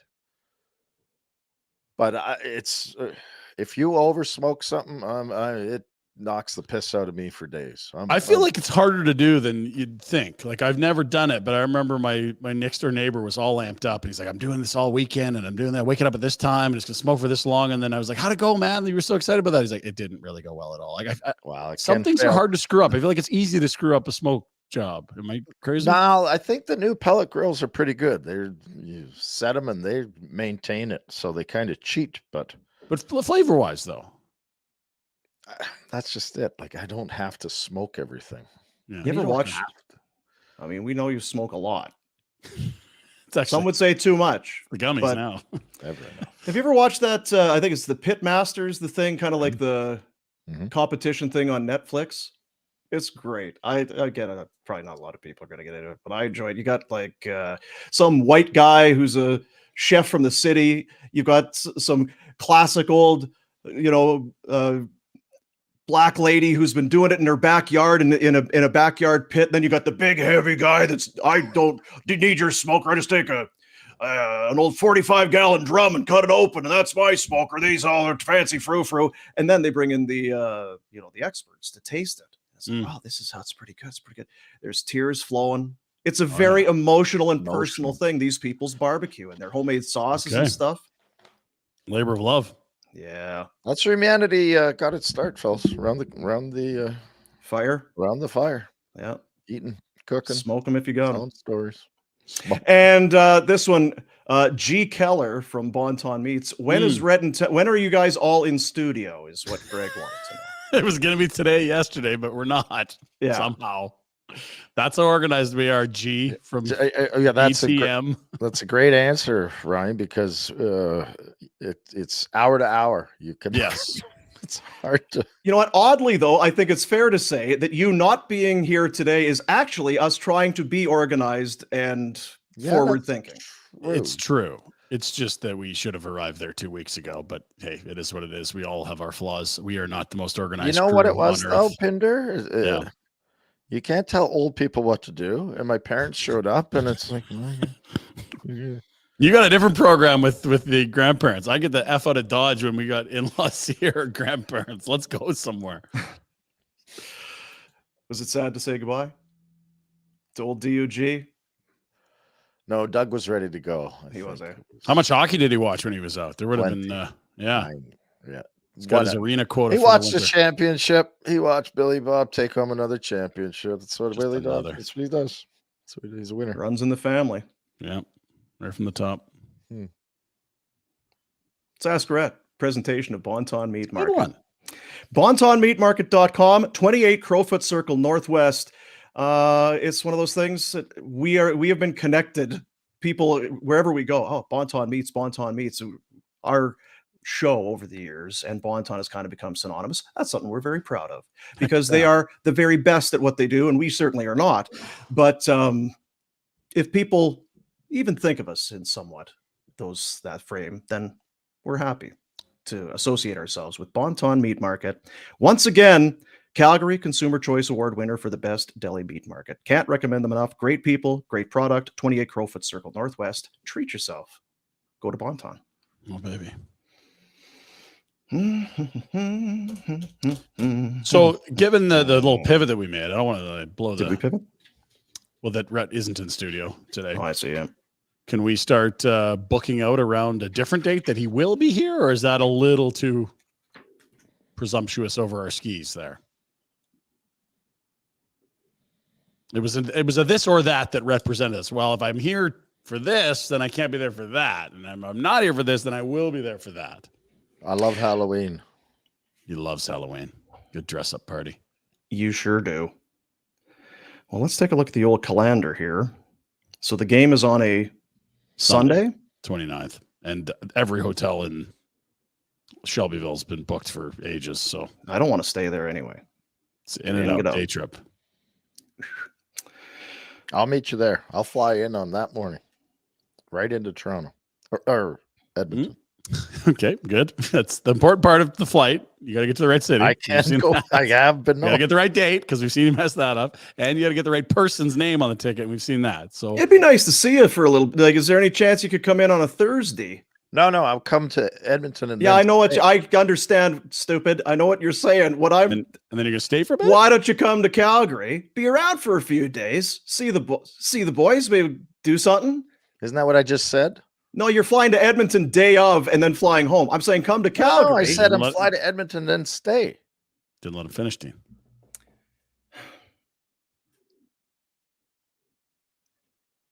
I like it. What's That's the what you want, Dino. I want Perfect. him in Calgary, is what I'm Yes, saying. and he's saying he'll. He's saying Are you flying to saying- you think Edmonton. I'm going to And then stay in come to Edmonton Calgary. for a week. Well, the reason are you not going home for Halloween? You just said you love Halloween. I'm assuming Oh, don't want to be around my kids for Halloween. you love Halloween. I go to love the Halloween Halloween. The hell howler. with them. I don't. Yeah, okay, fair enough. Tramp around. Okay, no. all right. I just assumed that. Okay, fair enough. Oh, it's Good point by you. Speaking of that, Alberta Blue Cross, they've been kind of associated with the upcoming event. Which now, Retro, have you been to one of either the Winter Classic, the Heritage Classic? Have you? Where were you for the Calgary one? No, I was freshly retired. Oh, I and hated resentful. hockey. I wanted to be nowhere near. Mm. I think I was in a warmer locale. I think I was in Scottsdale.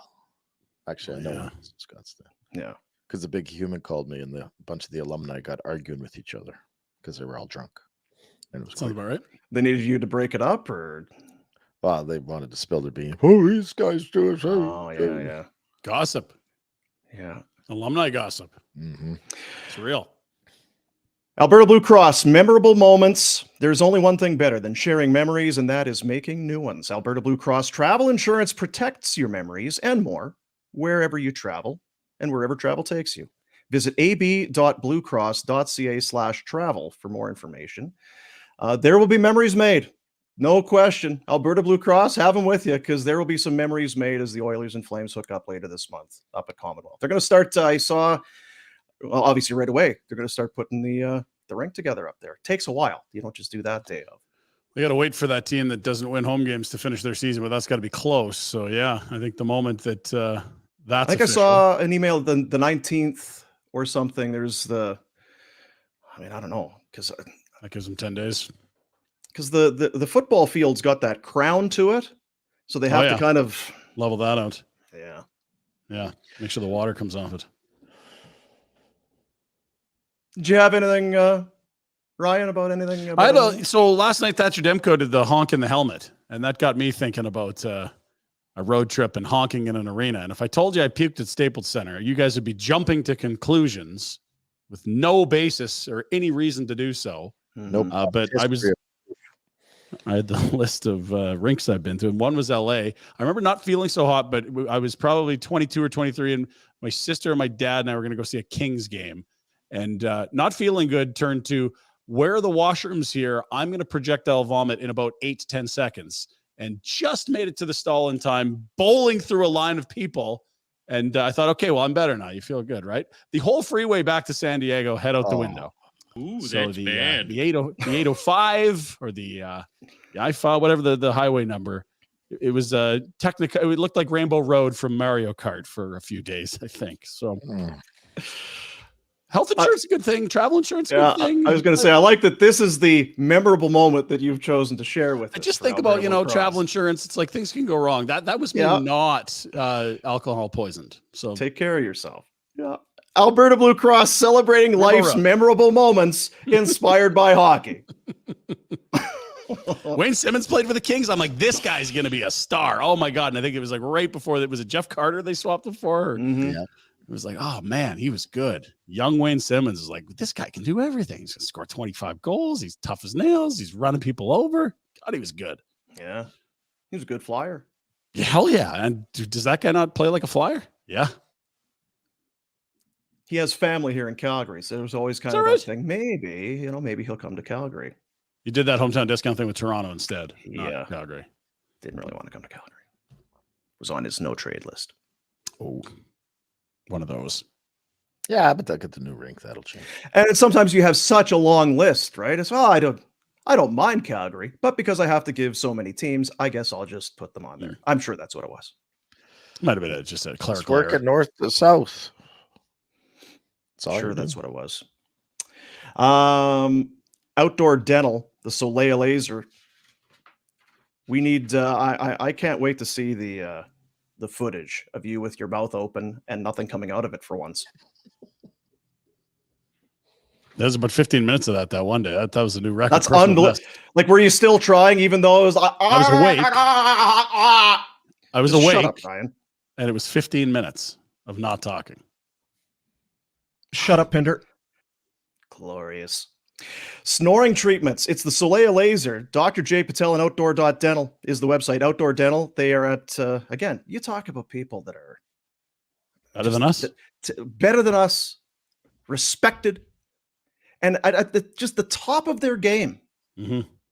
Outdoor Dental. They're not coming in there with like horseshoes to yank your teeth out of your mouth. They don't come in there with a rake trying to get what do you get, the calcium or what's on your teeth when you get plaque. They're not taking the tartar. They're not taking the tartar off of your teeth with some hoe or a rake. They got the Soleil Laser. We need to talk about your prior dentist.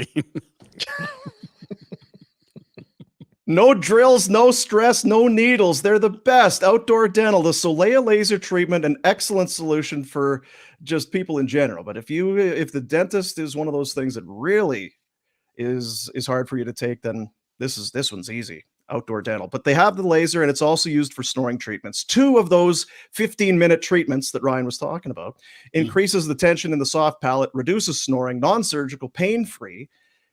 You stop snoring. You then sleep better. You get more sleep. You feel better. People around you feel better because you're not driving them crazy. It's a win-win-win. Win. There's probably a lot of wins in there. Why wouldn't you do it? Outdoor.dental is the website to find out more. Book yourself in, get a consultation. Go see Dr. J. He's a wonderful guy. And in the questions, you know what? And for the ladies, some ladies out there listening, if you've got the jerk beside you at night, this is a great gift. Unlike them buying, it's not like buying your wife a pair of workout shoes and trying to hint at that. This is a gift that will be appreciated by all. Oh, it's true. Yeah, you do not buy running shoes as a gift. No, don't. As a husband. Hey, here's a fitness membership. Here's some workout clothes. I don't know what size you are. Are these good? Here's keys to your new house. Dear. Get them. Yeah. See, this is much better. This is much better. Harmony in the home. It's all from Dr. J. Patel and Outdoor Dental. Outdoor.dental is the website. Just clarifying in the comments, the dental office is indoors, not outdoor. I know. He's a very outdoorsy guy. Again, it's about health. Healthy living is kind of the... Come on, Sook. Don't be stupid. It's raining today. Sorry, guys. Yeah. It's -20. And sorry, guys. Yeah, we're all fully booked out for July. You got lots of time in January. Yeah. We're going to give you these glasses to keep the hail from hitting you in the eyeballs as we do this. Slide this park on, please. Yeah. Let's do our Betway bets. You want some Betway bets? Betway bets. Get the Betway app on your phone. Betway. Bet the responsible way with our buddies at Betway. Let's go. We got a couple here. Tomorrow, our week, 6 point spread picks we'll get in tomorrow. Oh, yeah. I need a serious bounce back. 0-3. We should do a big date tomorrow because also we got some predictions we need to do. Oh, and you're not. Ooh, we're gonna get Dino for a little. I'll window. be in. Can we do bold predictions in the window? We got a big ringette tournament going on. We're on the right. I don't even know what it is. So we're already at 3-day weekends as long as it's sports for kids, right? Like Fridays are now not work days. So I don't know. Be on the ice at 9 a.m. That's a normal thing. Well, all of a if you sudden have in society. kids in sports, you can't be working Fridays. No, what the hell God, you no. think? Yeah. Game Thursday's like a travel day. job, Game day Friday. Game starts at 8:15 a.m. And it's not a holiday. It's still no, it's not. It's a Friday. Well, that's better than the 2 p.m. on a Thursday in Pittsburgh I had 3 weeks ago. Look, least it's you wear your Hawaiian shirt. Thursday. Yeah. Oh, Well, sorry. now in fairness, maybe your son will play professional hockey and make a living at it. Not sure my daughter is going to make the National Ringette Ladies League or whatever the heck. Like, Well, there's the no odds are because probably the same. What's the league min there? Yeah. poor kid. Betway bets. Let's do our Betway bets. Whoever. Baseball, hockey, football. Let's I go. went looking for football. It was tough to find any kind of value. No. Went to hockey. Florida at Minnesota. I think the Wild are a good hockey team, fellas. I Matt agree. Boldy is a stud. I think they're good. Kaprizov, 2 points plus 125. Early season, before things kind of settle in, I think that's where you find your value. So if you see something you like, these early games is when you jump on it. Stars have been good early. It's a good point. Like home opener. Yeah, the North Stars have been real good the at home. superstars. Yeah. 2 points or more for Kaprizov plus 125. And you went for the first goal with Coronado. Almost came in. Yeah. Matty Beniers, year Let's number go. 2. Seattle's in Nashville. I don't think Nashville's very good. This is nothing more than just a dart throw. Why not? Plus 1,400. Take a chance with Matty Beniers. I think he's going to have a nice little season. That's my 2 Betway bets. Don't mind those, Dino. I found a way to mix in that football game, but first let's start with hockey. Vegas looked really good. No Stanley Cup hangover. How about this? San Jose, probably the worst team in the NHL. I'm taking Vegas minus 2.5. Win by 3, I say. And that's a plus 170. That's how I crank up a number on a Vegas win. Hey, they beat Seattle by 3 the other night. Why not in San Jose against, Mike Greer's rebuilding club? NFL, here's how I did it, Dean. Travis Kelce, injury status up in the air. First touchdown of the game, plus 425. Would it not be the least surprising thing ever if Patrick Mahomes methodically moved the ball down the field and somehow, even though he's double covered, Kelce catches one in the end zone, 7-0 Chiefs, plus 425. There you go. Those are the Betway bets. All you do is get it on your phone, and then just start to scroll. See what you like. Super easy. Bet the responsible way, though. Bet the responsible way with Betway. I wondered if Kelce was going to play because that injury that he had last week, it was kind of a Looks scary. non-contact kind of turning and went down. Came back and played, obviously, and now with, as we said, T Swift in there. I was don't need to get too far into it, but Kansas City's kind of. This is one of those games you feel like the Chiefs are going to run away with this thing, but they're one of the teams that when they have a lead, they don't just run the ball. Mahomes still throws the ball regardless. He's got so much confidence and belief in his ability. Whatever, I'm not going to throw a pick. They throw the ball. So looking for maybe unders on Pacheco or whatever. But there's no value. No. If anything, late in the game, they probably go to Jerick McKinnon or Edwards-Helaire. But even there is... Well, they also haven't covered against some bad teams. Like, Jacksonville really held them in check. I don't think Jacksonville's necessarily a good team. I mean, they're probably okay, but it's I don't know that the Chiefs have been that good against the spread. It's a tough game to really get into. And it's not like, I'll just go target their top receiver to hit over on yards. Because, if they get up, sure, they'll throw. But, this defense that Kansas City has now is actually good, guys. They don't need to get to 24 points to win. I'll say this. I'm finding it very easy or very enjoyable watching the Broncos get stomped. Yeah. Between their coach, who I kind of, when he was in New Orleans, it's like I kind of like Sean Payton. Heel turn in Denver. And then it's been a big heel turn. Russell Wilson is he's clearly the most annoying person in the world. Drives people crazy. I was happy to hand him the award last year after my 10-year run. And they gave up 3 firsts? It's horrible. Hundreds of millions of threw dollars. in Geno Smith, who has been worlds better for Seattle. Yeah. To be the absolute worst. Awful. And the big contract. OMG. Gross. Yeah. Good heavens. If you do not have plans for the weekend, can't say it enough. We were there a couple weekends ago. Century Downs Casino, Alberta horse racing. It is the thoroughbreds at the racetrack at Century Downs. Saturday, Sunday, 12:45 is post time. What does it sound like? The horn there?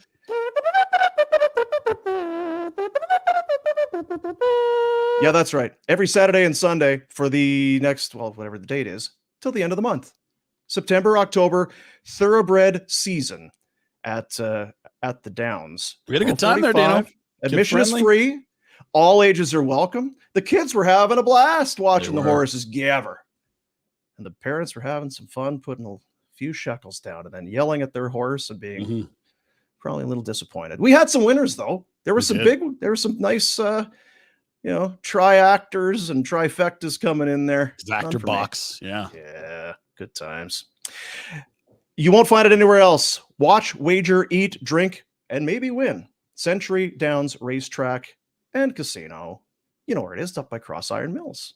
Yeah, baby. Right there. Balzac. It's all right there. Watch your mouth. Are you watching this football game tonight? It's going to get a quick scan. If it's not close, I'm not. I think that's probably how most people approach this. There's too much else going on. You got playoff baseball. You got a lot of hockey. Playoff baseball. I got a coach.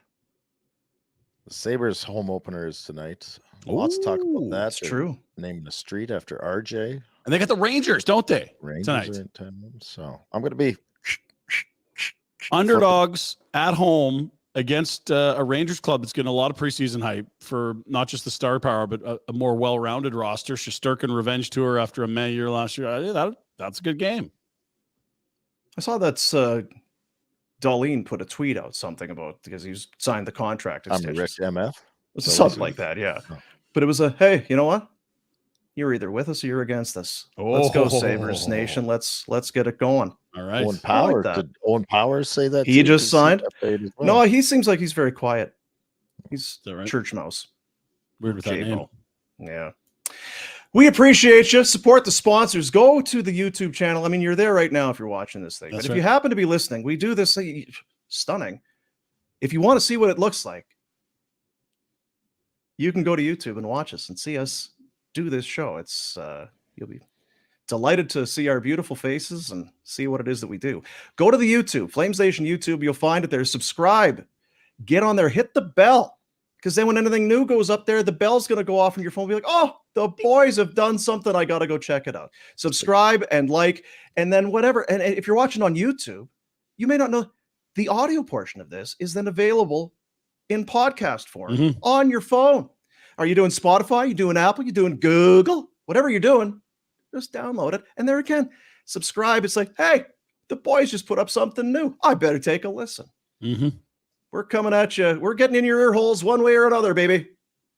Love it. And again, everything you just said about Afterburner as well. If you want more on last night's game, we got a bunch of it. Yeah, that's right. That's right. Have a fine remainder of your day. We'll check in with you tomorrow. Enjoy that Friday ringette. Don't forget your Hawaiian shirt there, Dino. Yeah, I can't wait. See you, buddies.